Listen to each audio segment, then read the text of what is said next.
arrived and they asked if they could be moved up and heard early in the meeting. And we agreed.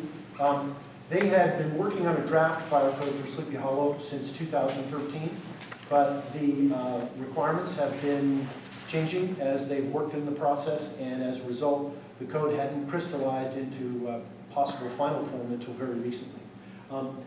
We received a zip file. It's many pages of fire code that I don't know if anyone's interested in seeing, but if you are, just please request from us a link to the fire code, the electronic version. We'll be happy to provide it. In lieu of that, tonight we've provided a copy of some of the foundational components of the fire code documents.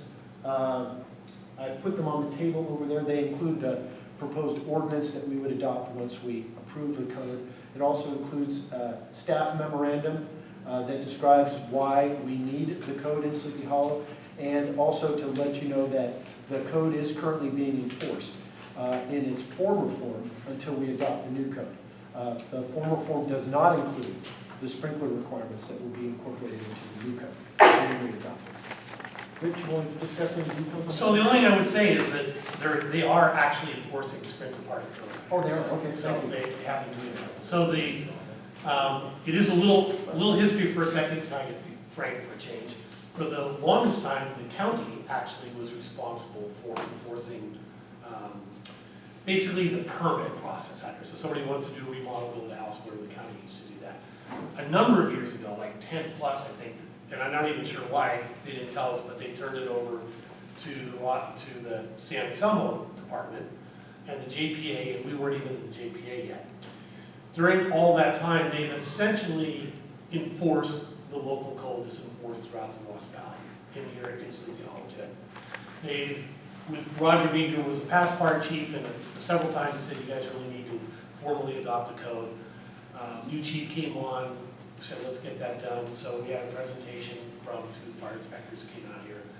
It's fairly straightforward, unless you happen to be in a situation of trying to do a remodel, and all of a sudden things can seem difficult or whatever. That's, I hate to say it, that's kind of part of life.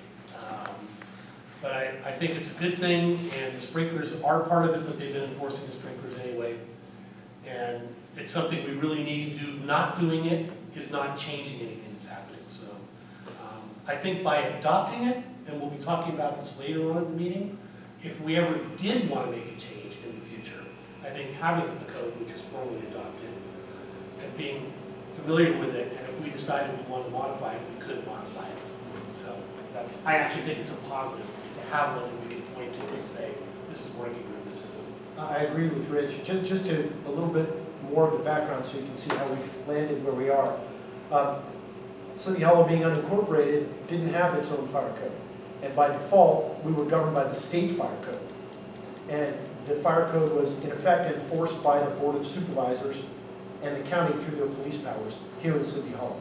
But when we joined the Joint Powers Authority of the Ross Valley Fire Department, it only made sense to standardize the code across the entire service area of the Ross Valley Fire Department. So we wouldn't be an island that's governed by the state fire code, whereas our neighboring fellow members, Ross, Fairfax, and San Anselmo, are governed by a different code. So the idea is to make everyone subject to a single code. And so we went ahead and authorized the department to prepare a code for us to adopt that puts us on the same footing as our fellow JPA members. And just a note there is that this fire code that we're considering adopting includes the latest amendments with respect, especially to wildland fires and other matters that are district-specific or Ross Valley-specific amendments that the fire inspectors and the departments here believe are appropriate in this particular setting, and that would not have otherwise been applied in the state fire code. So this is a chance to really clean up what was otherwise a gap in the way the fire code works in the Ross Valley Fire Department service area. Okay. One small thing, I did ask Todd to put a link on our website 4 or 5 days ago to link to the code. So I didn't double check to see if it was there today. It's a very large file, by the way. If anyone, it's a zip file. If you open it, it's going to gobble up a lot of disk space for you. All right, any comments on the fire code adoption process? We aren't going to sit and read it here tonight, but it's going to be our homework and we'll give everybody a chance to come back when we have digested it, and we'll talk about possibly adopting. Probably shouldn't have invited me. No comment. May I? Yes, please. One issue that I see in San Anselmo proper that is concerning is the lack of communication with Marin Water District. We seem to have an issue with water pressure in older neighborhoods, and the adoption of fire sprinklers sometimes creates a unforeseen burden or cost to a homeowner after the fact that there was not sufficient water pressure in that particular neighborhood. And one result would be for the homeowner to incur the cost to upgrade. And I know it's an issue that's been going on and that we've been discussing in town of San Anselmo proper. I'm just not sure if that's something that will be addressed and discussed here as well. Here's I think the good news about that. The fire flow in Sleepy Hollow is significantly better than in San Anselmo and Fairfax. And we have been part of a program to upgrade any parts that need improvement. So Fawn Drive was recently done. And then Legend is next, and there's one more area out there somewhere, I forget. When that's all done, and those are kind of small subsets of the whole thing, we should be extremely good. You know, as you know, we're supplied by the tanks up in the hill. Right. The mains are really pretty substantial, so pressure is really not the problem.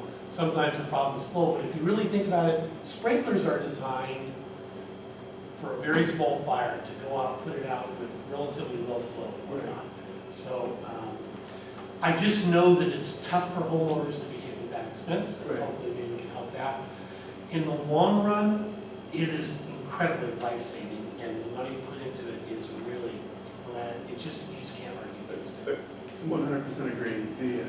I guess maybe I didn't state my question correctly. It also seems that some of the upgrades for an actual hydrant that was low flow or not sufficient had been perhaps passed on to a developer or homeowner in a particular neighborhood.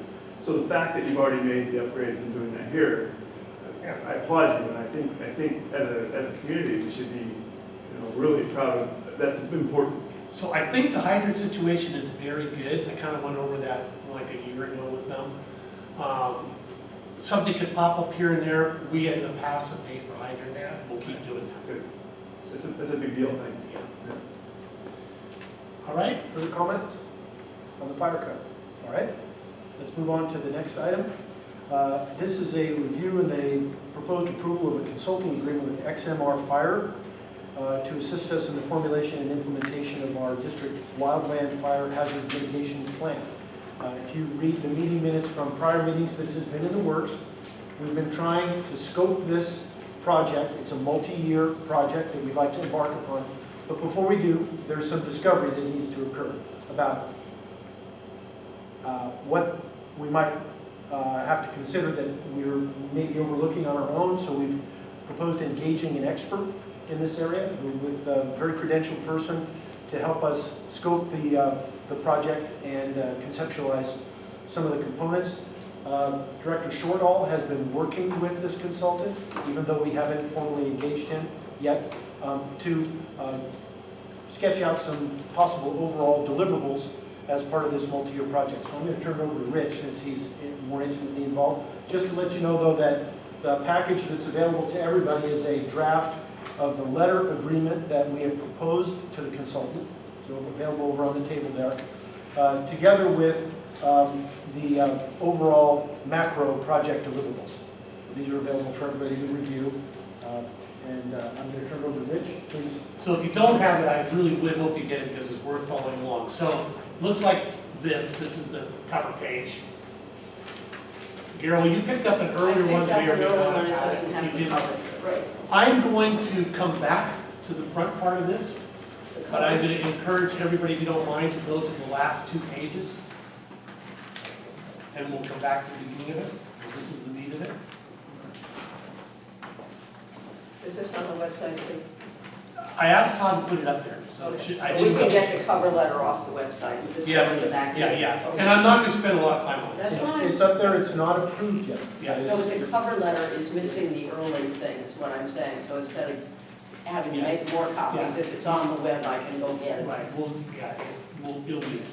All right, so I have been very excited about this project for a long time. I really conceptually had it almost the last 2 years in my mind. It finally started coming together. I've been working about 9 months on this. And basically, what we want to do is create what we're calling a wildfire hazard mitigation plan. The first part of the plan, I've been talking about this for a long time, is to get a certification called a fire-wise community. I actually sit on Fire Safe Marin. That's kind of what they're all about, trying to get communities to become fire-wise communities. It's a national certification program. The only people in Marin County who have it are a couple of neighborhoods in Mill Valley, and Mill Valley has been very aggressive. The scale that we're doing this will be much larger than what they did there. So to do that, there's an application process that needs to take place. Somebody needs to follow through with that. It leads to a certification. It takes quite a while to get. There's a lot of things you need to do. And we want to have a plan which communicates this to all the homeowners out here, so they know what we're getting into, what's involved, and what it's going to take to make that all happen. It's a very prestigious designation, and I think we should be very proud of going after that. Part of doing that is to do a wildfire hazard risk assessment. And we're kind of in luck because in the last few years, there's been a lot of work done at the national level with some of the national fire groups out there to really improve the ability to do this. So we're going to be creating maps with GIS data, the latest ones, and they will be very detailed. It won't be just kind of like you buy at 7-Eleven. You're going to see all the vegetation, all the type of fuels, all the changes in elevation, and all the things that are on there so that you can really determine where the good parts are and where the potential problems are. To do that, there's things called LIDAR, this is a number 2A. LIDAR is it's like radar using lasers. It's a way to do very precise mapping, aerial, land, fire engine, GPS, aerial photography. So we're getting the latest and the greatest. And the good news is a lot of this work has been done somewhere else, but it hasn't been applied to what we need here. So we can draw from things where that's already happened. The part that I like the most is, it's one thing to say, here's what it looks like. Oh, this looks kind of bad over here, and this looks good there, and this is a break or whatever. But what hasn't been done usually is to do wildfire behavior modeling. One of the things that comes up all the time in our meetings is nobody, even including myself, necessarily sees what could happen if we had a big fire out here in the same way. Some people think it's like towering inferno on land, everything is instantly inflamed, we're all trapped here, we all die. That's not how it works. And you can really model this based on past fire behavior, the terrain, the weather, all the rest of this. We can create a bunch of scenarios so that we can prepare, because if we have this kind of day and something happens, it's coming over the hill from Fairfax with a west wind, blah, blah, blah, blah, blah, and it's up above the Triple C or whatever, this is what we can expect to happen. And this is how we can prepare evacuations, all the other things we need to do. And certainly, it will help inform us about how best to make fire breaks and lines. So that is a pretty big deal. And it will really help people to understand it better.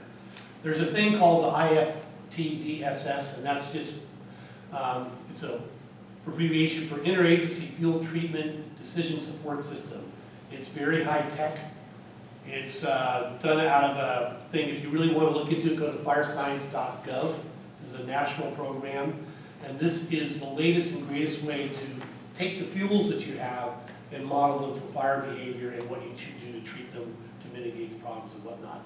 And we'll be using the latest and greatest on that. And then part of all that, of course, is going to be with expected fire behavior, where the problems are, blah, blah, blah, is evacuation. What are the routes? And that's everything from what does it mean with Butterfield Road? And honestly, we are lucky we have Butterfield Road, because a lot of communities in Ross Valley don't have nearly as good of egress as we do on that. Not perfect, nothing is, we're still one way in and out, but there are subsidiary things. There is the Alameda over there, there are fire roads, and what does that mean? To be honest, and this is report's gonna make it pretty clear. It's not like we're gonna have a cavalcade of cars driving up steep roads out over here into the divide. That's not realistic. People will get stuck there and we'll have an even bigger problem. But they still have value. How do they fit into the picture?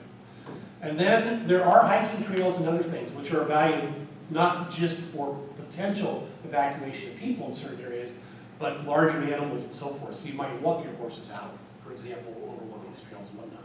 Well, we're going to go through all of that, and we're going to have a very detailed analysis of the evacuation routes, their capacity, how they can be used, how people can be informed about them, how that's going to happen. And all of this isn't going to sit on the website. This is all going to end up within a document in lay format. There may be a higher level one, the lay format, which is going to be given to everybody who lives out here, so that they actually have all the details with them. That would be sort of our Bible of how we're doing things. We mentioned that we're adopting the fire code here, but in the process of doing this, we may come up with some neat, unique code things or other decisions about how we want things to happen out here that have to do with ordinances, fire codes and whatnot. We may modify our code because of that, or adopt something more stringent, because that's what we all want to do out here. Yeah, alter use wildfire risk. So going on to the next place, number 4, we want to develop a plan to have community-wide and parcel-specific vegetation management. So 2 things. There are common areas, like the big roadways out here, or the area right out in front here, and other areas out there that we all share. And we want to take a hard look at those and make sure that they're safe and identify where the hazards and the work that needs to be done on them. But this is something that I'm really excited about. We would like to be able to do, and this will require a lot of community buy-in for this, we would like to be able to do a parcel by parcel inspection. I have a place up in Tahoe, and if everybody remembers they had the fire in South Lake Tahoe 6 or 7 years ago, wow, after that, they just really got on it up there. And so they came into my property, and what I got was an incredible report. A very good map of the property, you know, ribbons on trees, and this pointed out, and all the rest of it, so that I really felt I knew exactly what needed to be done to make my property safe. Right now, the fire department can't do it at that level. And it's funny, because we were talking about this the other day, there's a lot of people who say, well, I passed the fire inspection, they go, I'm fine. But are they really fine? They got a bunch of junipers there. Are their gutters clogged with pine needles? Are there a zillion other problems that are out there? The fire department can't go in and get to that level of detail. We'd like to do that, so that people really know what they need to do. We'll have to work through this to determine what that means, because, you know, we don't have an enforcement arm, and we're not going to be trying to do that. But everybody should be aware of what's going on, and all neighbors should be working to prepare themselves so that what happens at their house doesn't spill over to your next door neighbor's home. So that's kind of an exciting part of this. And as I mentioned, we need community buy-in, so we're going to have a wildfire outreach and education plan. We're going to have a 5-year strategy on this. So this isn't going to be like 1 or 2 classes where 5 people show up and call it a day and say we did a great job. It's not going to be like that. It'll be much more comprehensive. And then we do have things like the chipper day. So we've already heard that everybody likes it. I love it. I think we all like it. But I don't think we've really drilled down, given a plan like this, to saying what is the most efficient way to do it, what's the appropriate notice so people know that it's coming. It was because it was tied into the creek thing. That's why we have the debris box down at the end of the road down there. But I think it's much more effective if you can go door to door, and we have a good community for doing that. So we'll come up with a more comprehensive plan on that, and how often, and how big, and how should all that work. Fire is important. Fire is a big topic, but we do have other issues out here. So we need an all hazards index. So all hazards mean that we're looking at things like extreme weather, storms, flooding, earthquake, et cetera, et cetera, et cetera. And take a look at all of those. Many of the things that apply to fire, believe it or not, evacuation routes or communication or whatever, of course applies to those other things as well. We want to enhance existing neighborhood emergency response planning efforts related to all identified emergency scenarios and develop, and listen to this, a plan to create neighborhood emergency response teams. And there's a whole lot of different ways to do that. Everything from certs, which is a pretty high level training and commitment, all the way towards sort of block by block type of things. And we're going to be looking at that. We're going to be working with the community. We're going to be working with the homeowners association and everybody else out here that we can, so that we get as much buy-in on that to be able to create these teams. They rely on volunteers. I'm in the Red Cross, and I can tell you, getting volunteers is hard. It takes a lot of motivation, but this is a really positive step forward. And that's how you really end up dealing with your neighbor who's 80 years old, living by themselves, and something happens that really needs help. You know who they are, you know how to get there, you know how to help them out. And all of this is kind of cool stuff, but if you don't exercise this, it's just kind of like a book that just sits somewhere. So I'd like to see us have an annual exercise. The exercise will be different every year. We'll be doing different kinds of things, somewhat like they do in Kent Woodlands, where we actually put a lot of this stuff into effect. We probably won't do all of Sleepy Hollow all at once every year. We'll probably break it into segments, and maybe depends how we want to do it. Every 3 years you cycle around through it all, but we want to test these things. And a lot of that testing involves not just can we all evacuate or whatever we're doing, can the response team assemble and grab its gear and go to work, but is the communication working, is the sheltering in place, where are people going, on and on and on and on and on. So all the components will be tested. And then it's not just residents, we do have large animals out here. I know Connie Berto was instrumental 5 years or so in getting a plan written for evacuation of large animals. We want to take a look at that and integrate the plans more appropriately out there. So we're not forgetting them. Nor are we forgetting dogs and cats and all the rest of that, because I tell you, most people aren't leaving unless they take their pet with them. I know that. They show up to the Red Cross shelters and everybody's got a pet and you got to deal with it. This is a plan. This is not the implementation phase. So this plan is probably going to take about 6 months to complete. That's what I'm hoping. That may be a little aggressive, but somewhere in that time frame. We are going to fund this. I asked Todd Lando for an estimate of what he thought it might be. He thought it was about 400 hours, so that's at the rate he charges. That'd be about $50,000.